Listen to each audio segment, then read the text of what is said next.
श्री स्वामी समर्थ. जय जय स्वामी समर्थ. स्वामी भक्तांनो, श्री स्वामी समर्थ महाराजांच्या आजच्या या जीवन बदलणाऱ्या आध्यात्मिक दिव्य आणि सकारात्मक स्वामी संदेशामध्ये सर्व स्वामी भक्तांचं पुन्हा एकदा स्वागत आहे. स्वामी भक्तांनो, आजचा हा स्वामी संदेश ऐकल्यानंतर तुमच्या मनामध्ये नक्कीच सकारात्मक शक्ती जागृत होईल, तुमचा आत्मविश्वास वाढेल आणि आपल्या इच्छा लवकरच पूर्ण होणार आहे याची खात्री तुम्हाला मिळेल. म्हणून स्वामी भक्तांनो, आजचा हा संदेश टाळू नका किंवा अर्धवट सोडू नका. हा संदेश तुम्ही मन लावून शेवटपर्यंत नक्कीच ऐका. स्वामी भक्तांनो, जर चॅनलवर नवीन असाल तर रोज स्वामी संदेश ऐकण्यासाठी आपल्या या भक्तिमय चॅनलला देखील लगेचच सबस्क्राईब करा. कधी तुमच्या लक्षात आलंय का, आत्मविश्वास हा अचानक येत नाही, तो छोट्या छोट्या जिंकण्यातून तयार होतो. आणि त्या प्रत्येक क्षणी जर मनात स्वामी समर्थ यांचं शांत स्मरण असेल तर आपण स्वतःला पळ काढू देत नाही. आपण ठामपणे प्रत्येक संकटाशी सामना करत असतो आणि प्रत्येक संकटामध्ये विजय मिळवत असतो. जेव्हा स्वामी भक्तांनो, आपण एखादं काम करायला जातो तेव्हा आपले हात थरथरतात, असं वाटतं की आपण हे करतो किंवा नाही. तेव्हा आपल्या मनामध्ये शंका असते, कारण आपला कॉन्फिडन्स हा कमी झालेला असतो. त्यामुळे स्वामी भक्तांनो, आपले हात थरथरतात. पण जेव्हा स्वामींचं नाव आपल्या मनामध्ये असतं आणि आपल्या कानात सांगतं, घाबरणं नैसर्गिक आहे पण पळून जाणं तुझ्या स्वभावात नाही, तेव्हा आपण निर्धास्तपणे ते काम पूर्ण करतो. जेव्हा व्यवसायात तोटा होतो आणि लोक कुजबूज करायला लागतात तेव्हा स्वामींचं स्मरण आपल्याला एक गोष्ट समजावतं, नुकसान म्हणजे शेवट नाही, तो पुढच्या निर्णयाला जास्त शहाणं बनवणारा अनुभव आहे. त्यामुळे जरी व्यवसायात तोटा झाला, लोक जरी आपल्या मागे पुढे बोलत असले, तरी जो भक्त ठामपणे पुढं जाण्याचा निर्णय घेतो आणि त्या झालेल्या तोट्याला भरून काढतो, तो खरा स्वामींचा खरा भक्त असतो.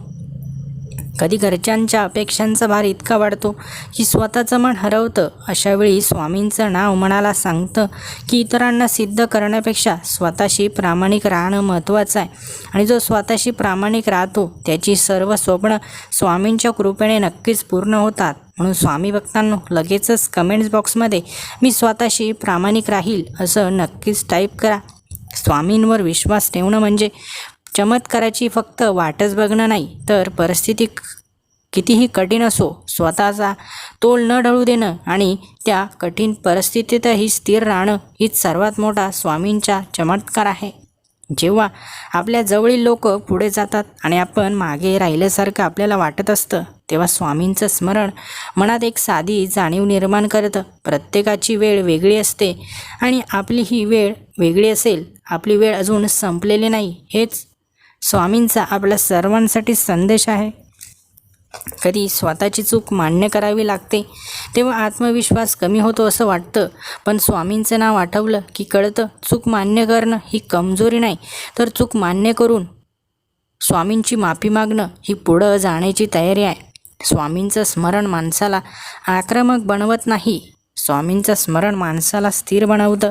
आणि स्थिर माणूस कोणत्याही वादळामध्ये तग धरून राहतो, टिकतो. जेव्हा रात्रभर झोप येत नाही आणि भविष्य डोक्यात फिरत राहतं, तेव्हा स्वामींचं नाव मनाला एका शांत जागा तयार करतं, जिथे भीती थोडी कमी होत जाते. आत्मविश्वास म्हणजे मोठ्या मोठ्याने बोलणं नाही, तो शांतपणे निर्णय घेणं आणि त्याची जबाबदारी स्वीकारणं आहे. आणि हे धैर्य स्वामींच्या स्मरणातून हळूहळू तयार होतं. लोक कधी साथ देतील कधी नाही, पण स्वामींचं नाव मनात असेल तर स्वतःची साथ कधीच सुटत नाही. आयुष्यात मोठं व्हायचं असेल तर आधी मनात स्वतःला लहान समजणं थांबवावं आणि स्वामींचं स्मरण हीच ती सुरुवात असते.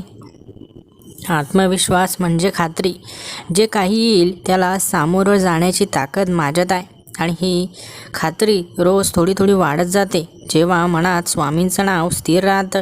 आत्मविश्वास ही अशी गोष्ट आहे की तो कोणी बाहेरून देत नाही, तो आत्मविश्वास आतून उगवतो. आणि जेव्हा मनात स्वामी समर्थ यांचं स्मरण स्थिर बसलेलं असतं तेव्हा तो उगवायला जागा मिळते. खूप वेळा आपण स्वतःलाच कमी लेखतो, मी नाही करू शकत, माझ्याकडून नाही होणार, इतर लोक जास्त हुशार आहेत. पण एकदा का मनात स्वामींचं नाव शांतपणे फिरायला लागलं की विचारांची दिशा बदलते आणि मी हे करू शकतो हा प्रश्न उभा राहतो. आयुष्यात काही दिवस असे असतात की सगळं चुकीचं घडतं. फोनवर वाईट बातमी, कामात अडथळे, घरात तणाव आणि अशा वेळी माणूस स्वतःवरचा विश्वास गमावतो. पण स्वामींचं स्मरण मनाला हळूहळू सावरतं. जसं आई लहान मुलाला शांत करत बसते, हेही जाईल, तू आधी खूप काही पार केला आहेस. आत्मविश्वास म्हणजे नेहमी जिंकणं नाही, तो हरल्यावर स्वतःला दोष न देता पुन्हा प्रयत्न करायची तयारी ठेवणं आहे. आणि ही तयारी मनात तयार होते जेव्हा स्वामींचं नाव आपल्याला आठवण करून देतं की प्रयत्न कधीच वाया जात नाहीत. जेव्हा लोक आपल्यावर विश्वास ठेवत नाहीत तेव्हा आपल्यावरही स्वतःला शंका यायला लागते. पण स्वामींचं स्मरण माणसाला एक वेगळी जाणीव देतं की लोकांची मते बदलतात पण आपली क्षमता तिथेच असते.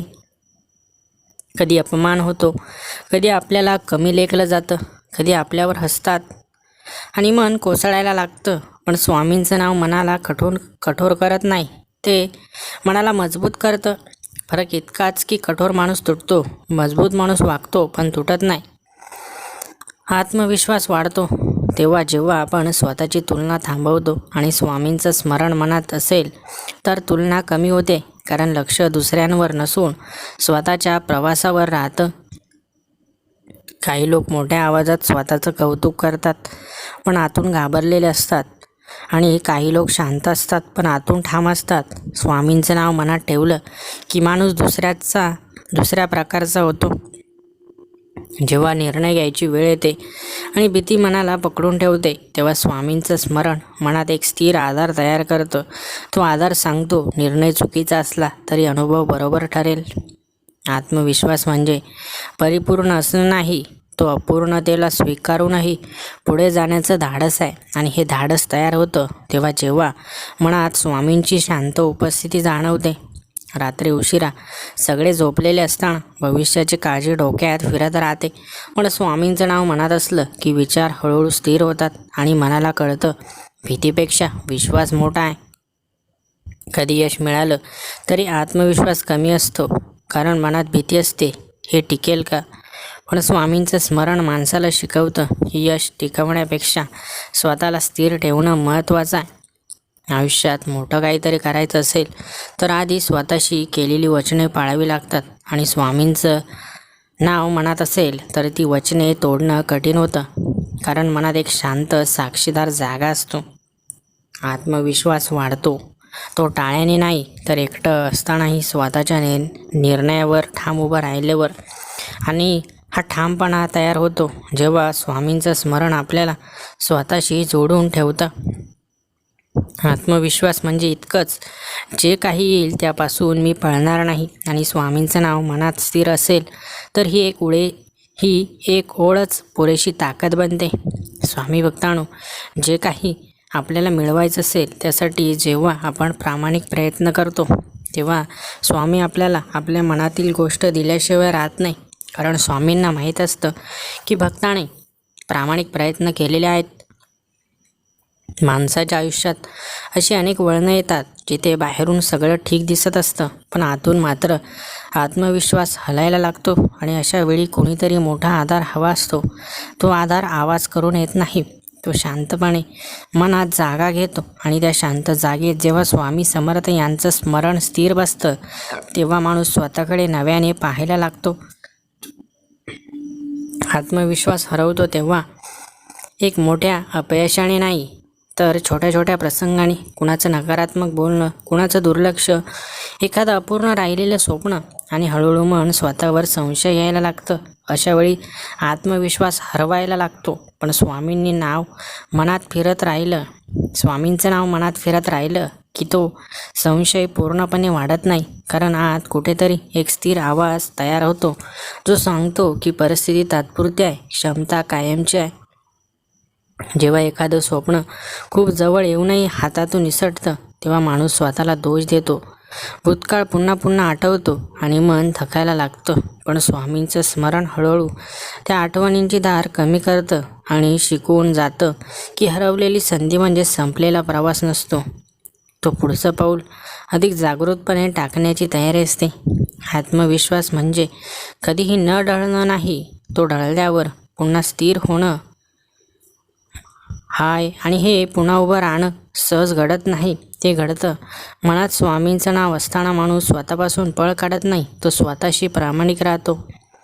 कधी समाजाच्या अपेक्षा इतक्या मोठ्या होतात की स्वतःची ओळख धूसर होते आणि आपण इतरांच्या मापाने स्वतःला मोजायला लागतो. पण स्वामींचं स्मरण मनात आत वळवतं आणि सांगतं की खरा आत्मविश्वास तुलना करून तयार होत नाही, तर स्वतःच्या प्रवासाला मान्यता दिल्यावर तयार होतो.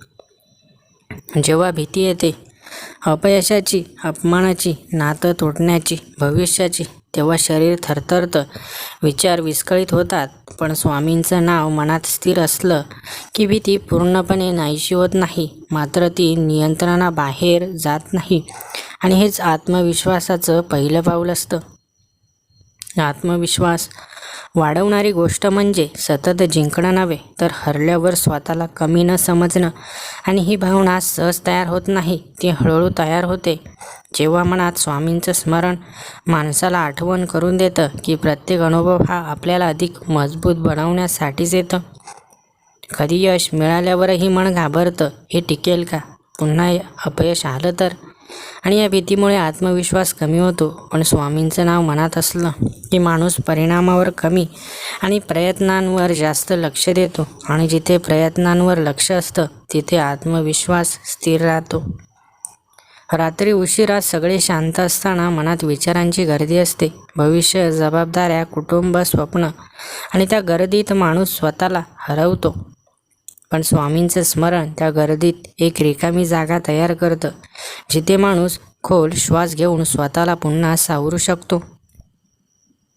आत्मविश्वास म्हणजे आवाज मोठा करणं नाही, तो आतला आवाज स्पष्ट करणं आहे. आणि हा आतला आवाज स्पष्ट होतो जेव्हा मन सतत बाहेरच्या गोंगाटात अडकत नाही, तर स्वामींच्या शांत स्मरणात थोडा वेळ थांबतं. जीवनात काही लोक साथ सोडतात, काही गैरसमज करतात, काही दुरावतात, आणि अशावेळी माणूस स्वतःची किंमतच विसरतो. पण स्वामींचं नाव मनात असलं की माणूस स्वतःची साथ सोडत नाही, आणि ही गोष्ट त्याला पुन्हा उभं राहायला मदत करते. आत्मविश्वास म्हणजे खात्री की मी परिपूर्ण नाही, पण प्रयत्न करणं थांबवणार नाही. मी चुकतो पण शिकतो, मी पडतो पण उठतो. आणि ही खात्री शब्दांनी नाही तर अनुभवांनी तयार होते. आणि त्या अनुभवांमध्ये स्वामींचं स्मरण एक स्थिर आधार बनून राहतं. हळूहळू एक दिवस असा येतो की बाहेरचं जग बदललं नसतं, परिस्थिती तशीच असते, आव्हानं तशीच असतात, पण माणूस बदललेला असतो. त्याची नजर स्थिर, निर्णय शांत, मन धाडसी. आणि तेव्हा त्याला जाणवतं की आत्मविश्वास बाहेरून मिळाला नाही, तो आत तयार झाला. आणि त्या निर्मितीत स्वामींच्या स्मरणाने त्याला कधीही एकटं पडू दिलं नाही. स्वामी भक्तांनो, आत्मविश्वासाचा सार इतकाच, परिस्थिती काही असो, स्वतःवरचा विश्वास ढळू देणार नाही, भीती आली तरी पळणार नाही. आणि उद्या पुन्हा सुरुवात करायची ताकद माझ्यात आहे, कारण माझं मन रिकामं नाही, ते स्थिर आहे.